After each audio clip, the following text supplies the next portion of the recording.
कितने दुनिया में पैसे वाले लोग आए, अरबोपति आए हैं, तारीख किसी को याद करती है?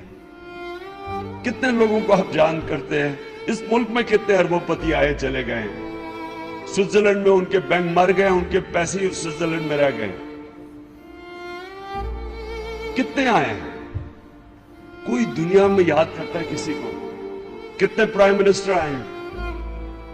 प्राइम मिनिस्टर मैं कहीं अभी देखता हूं कि फंक्शंस के अंदर बेचारों को पूछता, कोई नहीं, कोने में बैठे होते हैं, कोई पूछता नहीं है, क्योंकि पूछता तो उसको है जिसको अल्लाह इज्जत देता है, और अल्लाह तो उसको इज्जत देता है जो अल्लाह के लोगों के लिए कुछ करता है, जो इंसानियत के लिए कुछ करता है।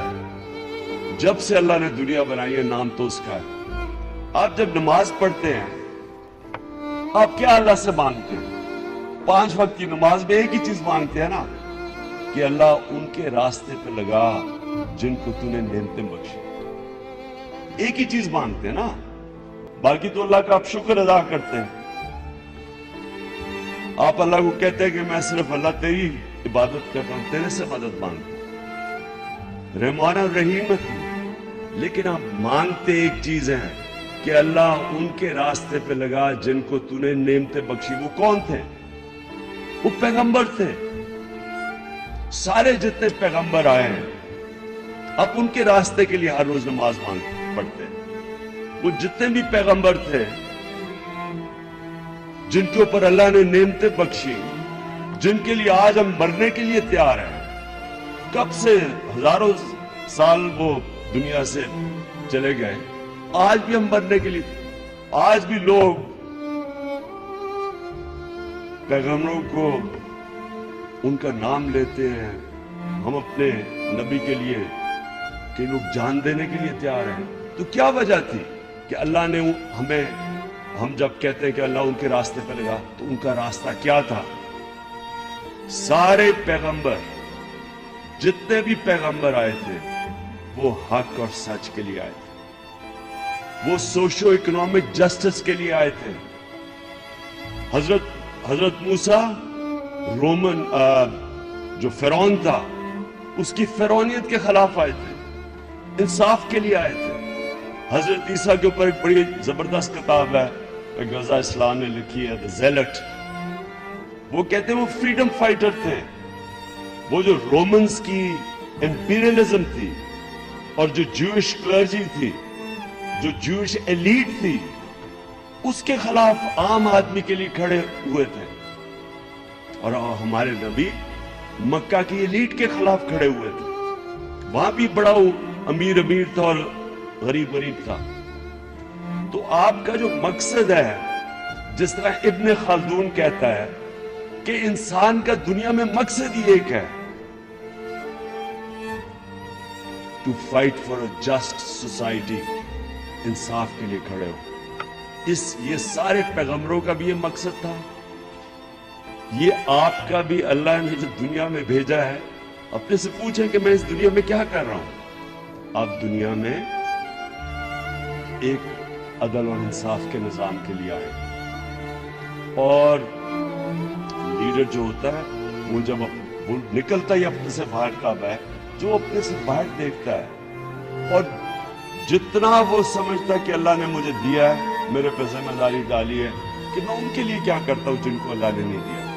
तो आप, इसलिए मैं आपके पास आया हूं, आप एक चंद थोड़ी सी परसेंटेज है इस मुल्क में जिनको क्वालिटी एजुकेशन मिल रहा है। ये आपको क्वालिटी एजुकेशन जो मिल रहा है, और इंशाल्लाह ये क्वालिटी हम बेहतर करते रहेंगे। लेकिन ये जो क्वालिटी एजुकेशन है, इससे आपने क्या करना है? आप अपने लिए भी जिंदगी गुजार सकते हैं। जो दुनिया के सबसे बड़े लीडर थे, हमारे नबी सल्लल्लाहु अलैहि वसल्लम, याद रखे उनको देख के लोग लीडर बन गए। आप अगर वो, मैं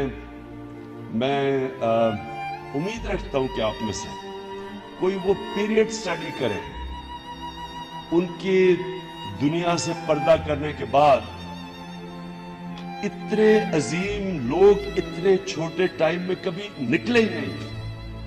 وہ پیریڈ سٹڈی کریں ان کے بعد. یعنی جس طرح ایک سے ایک بڑا عظیم انسان نکلا, تو وہ کیا تھا؟ وہی لوگ پہلے تھے. ان کے جانے کے بعد کیا ہوا کہ ہر کوئی لیڈر بن گیا. حضرت بلال جو ایک غلام تھے, پہلے افریقن تھے جو مسلمان ہوئے, انہوں نے 2 کیمپینز لیڈ کی تھی. خود سوچیں کہ ایک کیمپین یعنی جنرل بننا, ایک کیمپین کو لیڈ کرنا, ایک پوری اس کے لیے آپ کو ایک ٹریننگ چاہیے.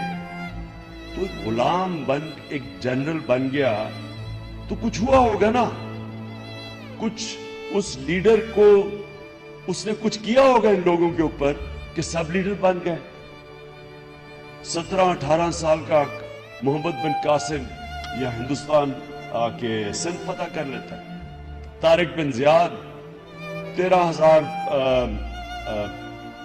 اپنی فوج سے اسپین فتح کر لیتا ہے. کوئی موروکو نکل جاتا ہے, کوئی سینٹرل ایشیا نکل جاتا ہے. خالد بن ولید جیسا کوئی جنرل آیا ہی نہیں. تو کیا تھا وہ لوگ جو ایک دم سب لیڈرز بن گئے. تو یہ میں چاہتا ہوں کہ آپ اس کے اوپر اس لیے غور کریں کیونکہ قوموں کو لیڈرز اٹھاتے ہیں. اور میں بڑے افسوس سے کہتا ہوں, اس لیے میں نے فیصلہ کیا کہ میں اپنے جو فیوچر آپ کا ہے, میں اپنی فیوچر جنریشن کو کوشش کروں کہ آپ میں سے سمجھیں کہ لیڈرشپ ہوتی کیا ہے, لیڈر کیسے بنتا. اور لیڈر ہر کوئی بن سکتا. آپ سب جو بیٹھے ہوئے ہیں, اب سب میں پوٹینشیل ہے لیڈر بننے کا. تو میں نے فیصلہ کیا کہ میں اپنے یوتھ کو تیار کروں کہ آپ میں سے جتنے آپ بیٹھے ہیں, آپ میں سے اگر تھوڑے سے بھی لیڈر نکلا ہے تو یہ قوم کی بڑی برائٹ فیوچر ہے. کبھی اپنے ملک کو انڈر ایسٹیمیٹ نہ کرنا. میں وہ پاکستانی ہوں جس کو بڑی اپرچونٹیز, اور ہمیشہ لوگوں نے کہا کہ باہر رہ سکتا تھا, باہر سٹیزن شپ لے سکتا تھا. کبھی میں نے سوچا بھی نہیں کہ میں پاکستانی پاسپورٹ کو گیو اپ کروں گا, کیونکہ میں بلیو کرتا ہوں کہ ہمارا ملک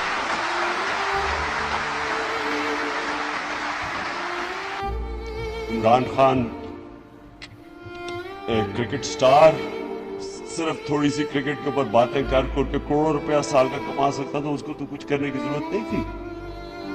اس کو کیا ضرورت پڑی تھی ہاسپٹل بنایا, بھرا بھرا پھرے, یہ گندے گندے لوگوں سے گالیاں کھائے, کیا ضرورت تھی اس کو.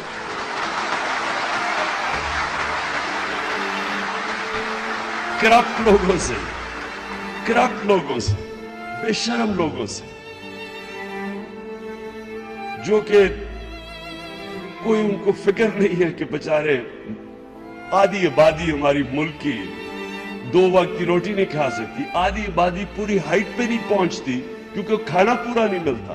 سٹنٹڈ گروتھ ہے آدھی 50% پاکستانیوں کی. 2.5 کروڑ پاکستانی بچے اسکولوں سے باہر ہیں.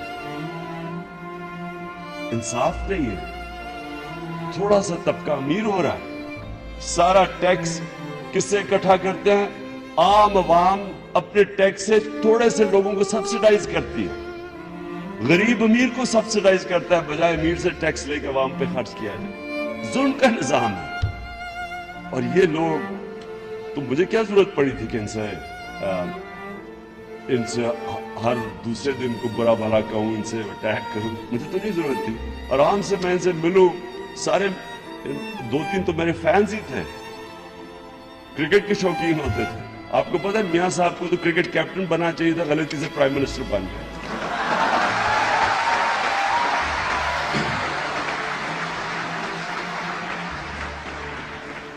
تو اس لیے کہ اللہ نے کرم کیا میرے پہ, کسی سٹیج پہ میرے پہ اس نے جو سب سے بڑا اس کا تحفہ ہے وہ ہے ایمان, وہ اس نے دے دیا.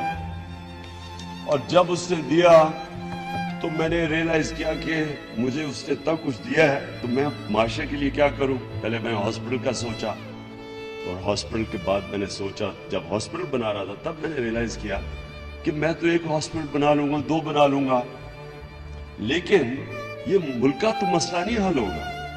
ملک کا تو مسئلہ تب حل ہوگا اگر ہم اس ملک میں ایک عدل اور انصاف کا نظام لے کے آئیں، ایک فلاحی ریاست بنائیں۔